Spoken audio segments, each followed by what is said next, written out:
So remember earlier I told you about how before the dowry, what you had was bride wealth, formerly called bride price. Okay. Most people know it as bride price. This is where the man pays the woman's family something, not to her family.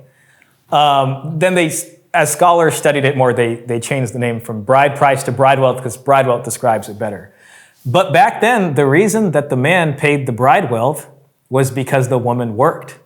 We're not just talking about kids. She was actually out there on the field. So back then, agriculture was less sophisticated. And that's why you see polygyny and bride wealth in places like sub-Saharan Africa. You saw that with ancient Israelites, even Old Testament and stuff like that.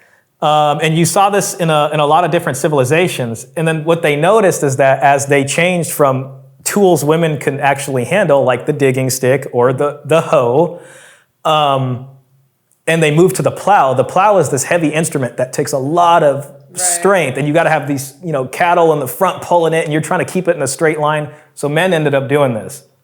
But back then, when women were using these other tools, they would be out on the fields working all day, and when you married her, her family lost that labor value. So you paid them a set price, and then they used that money to marry maybe another son in their family, and then it became a circulating fund.